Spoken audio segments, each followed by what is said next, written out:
Santuário da Alma, Richard J. Foster. Capítulo 1. Deus falando, ensinando e agindo. Um passo fundamental que podemos dar é aprender a meditar nas Escrituras. Aprender primeiro a ouvir a palavra de Deus e deixar que ela nos informe e finque raízes em nós. Isso pode ser extremamente difícil, pois as igrejas não oferecem cursos de meditação, mesmo sendo uma arte que precisa ser aprendida com aqueles que já a dominam, e apesar do fato de que a tarefa suprema da igreja seja ouvir a palavra de Deus. Elizabeth O'Connor. Deixe-me dizer como Deus deseja nossa presença, como Deus anseia nos ouvir, como Deus anela comunicar-se conosco. No centro do coração de Deus está a apaixonada disposição de estar em comunhão amorosa com você, comigo. Do lado humano dessa equação está a oração meditativa que nos conduz até essa comunhão divino-humana. O fundamento bíblico da meditação é comprovado na grande realidade exibida no centro do testemunho bíblico, a de que Deus fala, ensina e age. Deus fez o universo existir com um estrondo gerado por suas palavras de ordem. Deus disse, haja luz, e deu-se o Big Bang. No jardim, Adão e Eva falavam com Deus e Deus falava com eles. Estavam em comunhão. Aí veio a queda e, de modo significativo, rompeu-se a experiência de comunhão perpétua, pois Adão e Eva se esconderam de Deus. Mas Deus continuou buscando os filhos rebeldes e nas histórias de Caim e Abel, Noé e Abraão e tantos outros, vemos Deus falando e agindo, ensinando e guiando. Moisés aprendeu, ainda que mediante muitas hesitações e desvios, a ouvir a voz de Deus e obedecer a sua palavra. Aliás, as Escrituras testificam que Deus falava com Moisés face a face, como quem fala com seu amigo. Havia uma sensação de relacionamento íntimo, de comunhão. Como povo, porém, os israelitas não estavam prontos para tanta intimidade. Logo que aprenderam um pouco a respeito de Deus, perceberam que estar em sua presença era perigoso, de modo que disseram a Moisés, fala tu mesmo conosco e ouviremos, mas que Deus não fale conosco, para que não morramos. Isso marcou o início da grande linhagem de profetas e juízes que Moisés inaugurou. No entanto, serviu para limitar um pouco a noção de proximidade de Deus, a percepção da nuvem durante o dia e da coluna de fogo durante a noite. Depois disso, já com Samuel, o povo clamou por um rei. Isso deixou o profeta muito perturbado, mas Deus lhe disse que não desanimasse, argumentando, não foi a você que rejeitaram, foi a mim que rejeitaram como rei. Sob o governo de Moisés, os israelitas rejeitaram a proximidade divina. Sob a orientação de Samuel, rejeitaram o governo direto de Deus.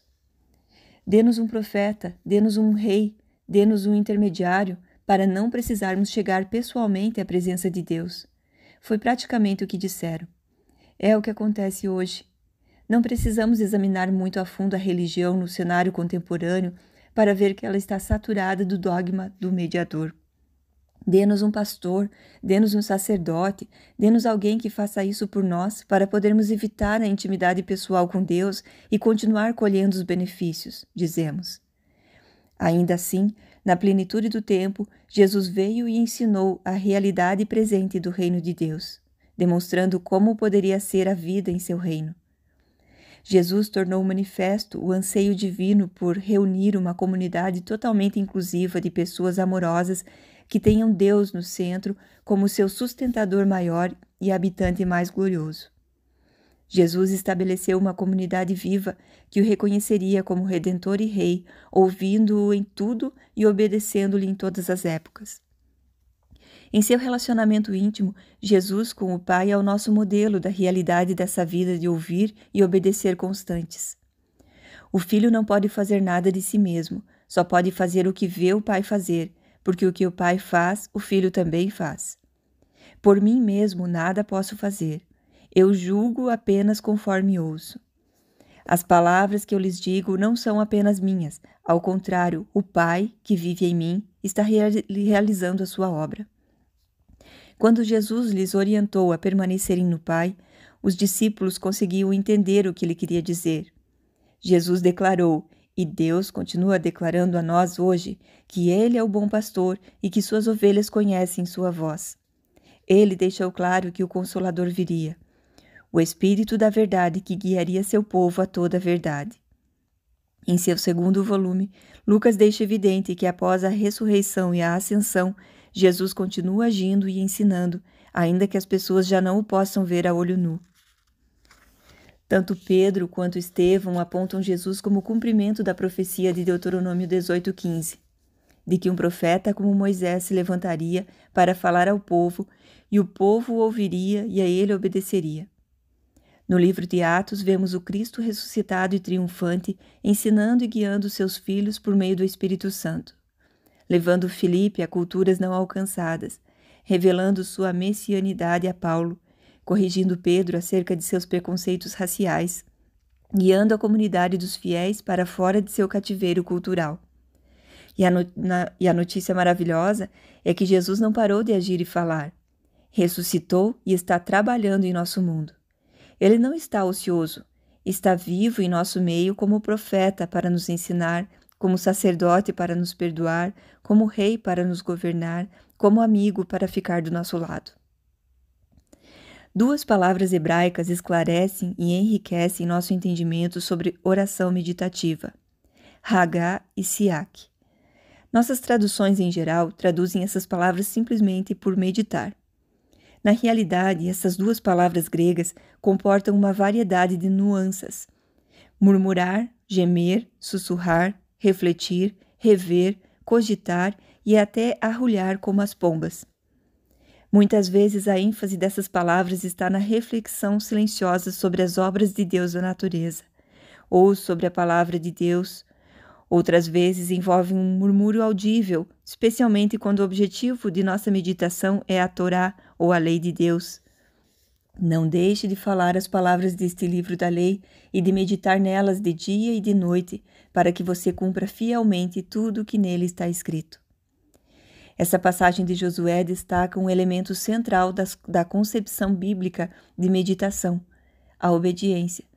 Trata-se de um contraste marcante entre as várias formas de meditação em muitas religiões ao redor do mundo.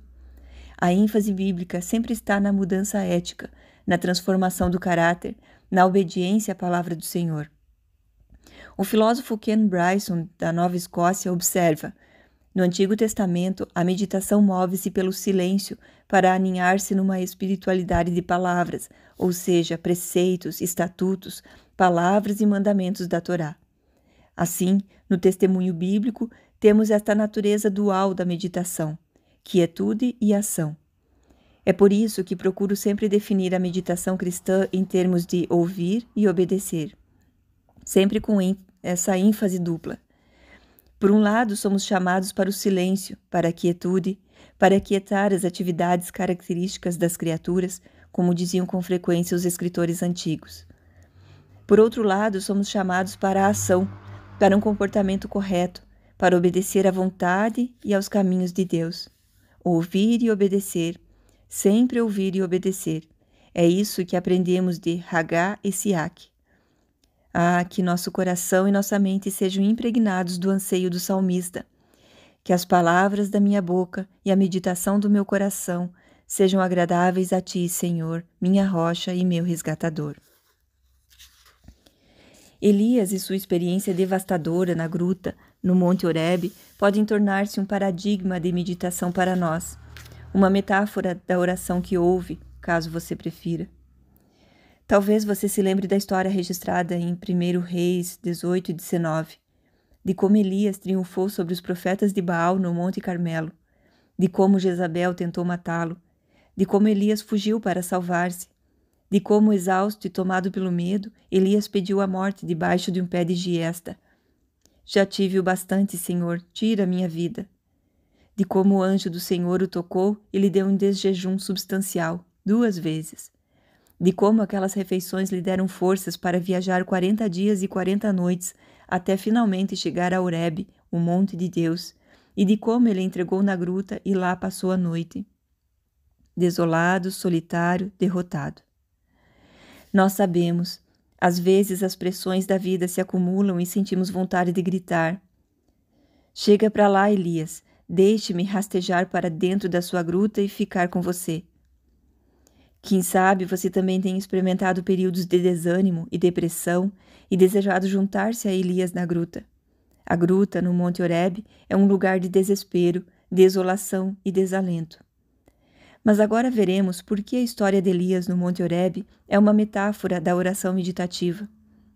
Deus persuade Elias a sair de sua gruta de depressão e a subir o monte.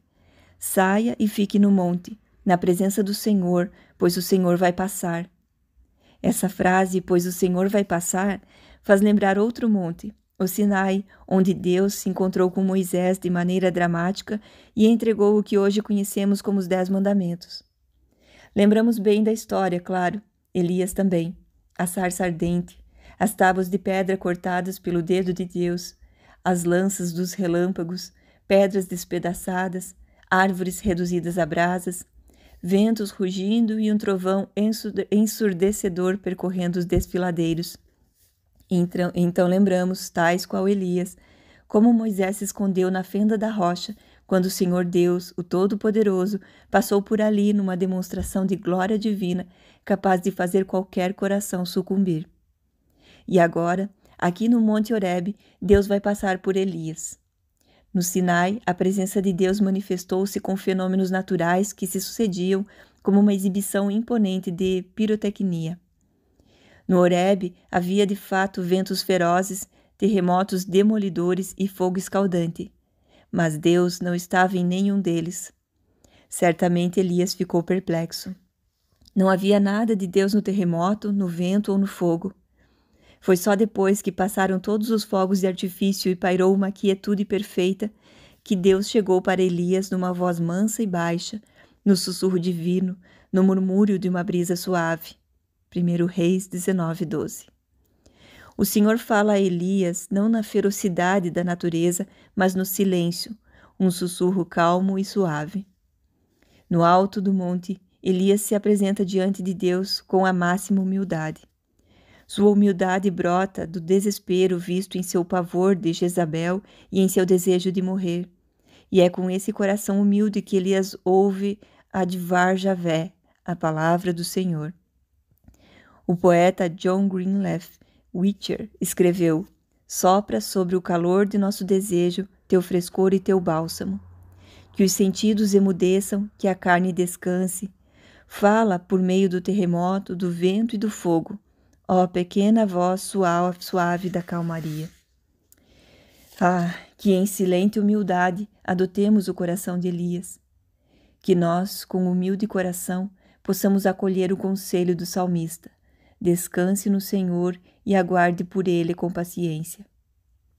Talvez você se lembre de que Elias ainda esteve em outro monte divino, o Monte Hermon, o Monte da Transfiguração. Ali, no Monte Hermon, Elias se pôs ao lado de Moisés. Juntos representavam a lei e os profetas.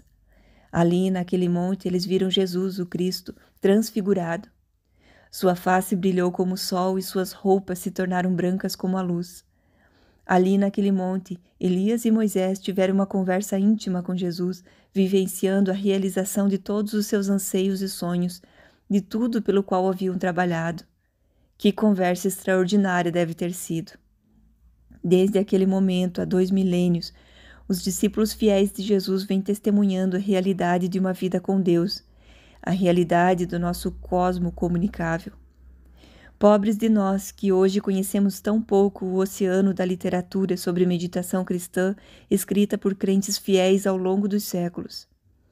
Da Igreja Católica à Protestante, da Ortodoxa do Oriente à Livre do Ocidente, somos instados a viver na presença dele, em comunhão ininterrupta. Um místico russo, Teófano, o recluso, disse: orar é descer com a mente ao coração e ali ficar diante da face do Senhor sempre presente, que tudo vê dentro de ti. Dietrich Bonhoeffer, mártir luterano do século XX, ao ser indagado sobre por que meditava, respondeu: porque sou cristão. O testemunho das Escrituras e dos mestres devocionais nos convidam a experimentar, nas palavras de Madame Guyon, as profundezas de Jesus Cristo.